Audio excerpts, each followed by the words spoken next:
North Korea is nearly beyond repair and is struggling as a result of decades of chronic mismanagement, with the government playing a central role in all economic activities. The catastrophic problem with this Asian country is its overwhelming scrutiny, intense isolation, and assertive exhibition of military development. After reportedly writing off about $8 billion of debt in 2012, the media and North Korean news outlets have been diverting issues of these hostile actions by the North Korean government. This economy has been heavily reliant on foreign aid, especially from China and the Soviet Union, to support its military production.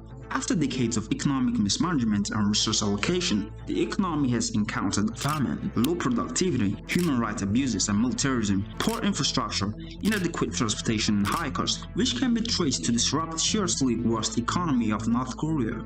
Although the North Korean economy is still dominated by state-owned industry, corporate autonomy and foreign investment have seen an impressive growth, but despite this increase, it has a pathetic economy. The North Korean economy has an estimated nominal GDP of approximately $29 billion, a purchasing power parity of $4 billion, or a nominal GDP per capita that is less than $2,000. But are these estimates clear enough to understand the economic standpoint?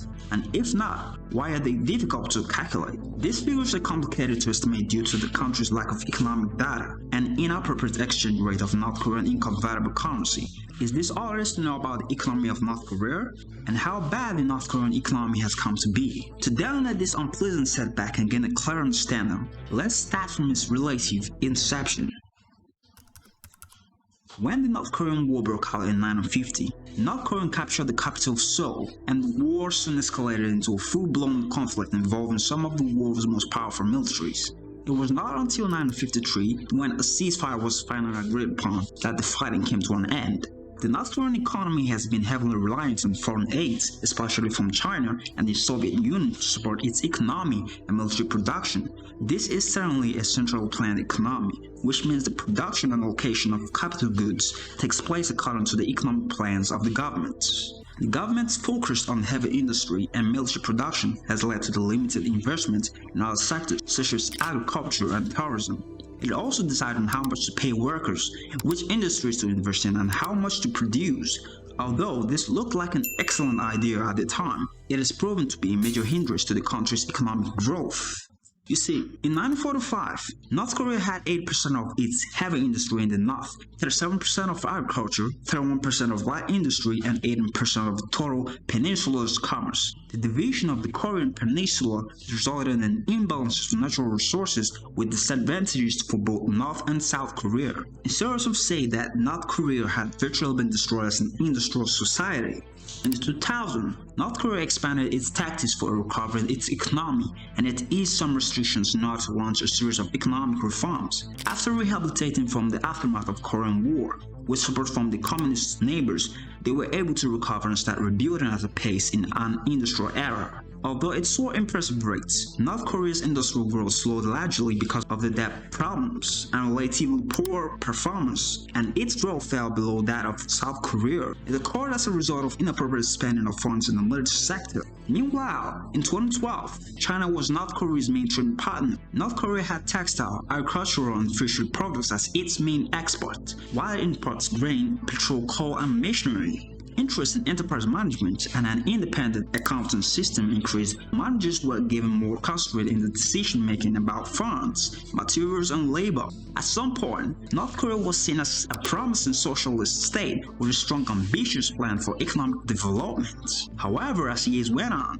the country began to face some series of economic challenges that would eventually lead to its current state of decline.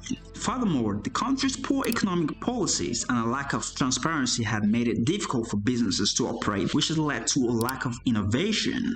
The main target of the TAT 7-year plan was to achieve the construction of the socialist economy, and under the basic tenet reforms, the planning process was guided by unified planning, which were established in each city to systematically guide the planned work. In the mid-80s, expenditure represented a GDP of about 0.75%. The allocation was assigned to several economic sectors. 98% of revenue was from tariff taxes, irrigation facilities, and water. In other words, to provide a certain degree of autonomy, the local budget system was created in 1973, but instead of a direct central government, such as schools, hospitals, and local consumer goods productions, this system was operated by provinces which handled the cost of institutions and enterprises. Typically, total revenue surpassed expenses by a small margin, and in 1990, it averaged 67.3% of overall expenditure, following the defense spending increased significantly since the 60s. The difference has continued to decline throughout the 80s. The United States has a large and complex budget. The federal budget divided into two categories, which are respectively mandatory spending and discretionary spending. Mandatory spending refers to the programs that are required by law and do not employ annual appropriations from Congress, such as Social Security and Medicare, while discretionary spending, on the other hand, refers to the programs that are funded through annual appropriations, and it includes things like defense, education, and transportation. North Korea didn't have a worse spending approach, but it couldn't get any better for North Korea. It certainly did. The Soviet Union crumbled in 1991, and North Korea lost its biggest supporter, and the economy was shambled. On average, 80% of North Korean families got their income from little businesses that were unenforced but technically illegal in North Korea. Suddenly, they adapted and had another 3-year plan to bolster the economy. North Korean authorities issued government bonds called the People's Life Bonds and prompted the slogan, "Buying bonds is patriotic." In February 2019, the South China Morning Post published an article stating that an economic revolution is happening in North Korea. A first ever show was held in Pyongyang. Musicians from North Korea were sent to perform in South Korea. The changes have also made its way to the economic sector with production of and shoes associated with the West. In order to meet the manpower and technology requirements of an expanding economy, the education sector was targeted for improvement to train more technicians and specialists, particularly in the field of electronic, mechanical, and automation engineering. In 2019, North Korea was ranked in the corruption index of TICPI with a score of 7 out of 100. In the 90s, North Korea's foreign trade deteriorated after being hit and bottomed at $1.4 billion. But it recovered slightly. During the late 2000s, trade grew rapidly and tripled to $5.6 billion, with almost all growth brought by its partner, China. With several joint ventures in sectors like computer software, a booming business was cut across China. North Korean buyers with a majority paying bribes. The solutions to these problems cannot be overlooked, but while this is going on, the North Korean government will keep on doing this. So we hope the economy will end up peaceful with better governance. Yeah, that's the end of this video. If you enjoyed it, please consider liking this video and subscribing, as that will go a long way in supporting this channel. So, beyond that, will the North Korean government get better and become peaceful, or will it get even worse? Engage in the comments and I will try my best to reply to everyone in the comment section. Also tell me what other videos you would love to watch next.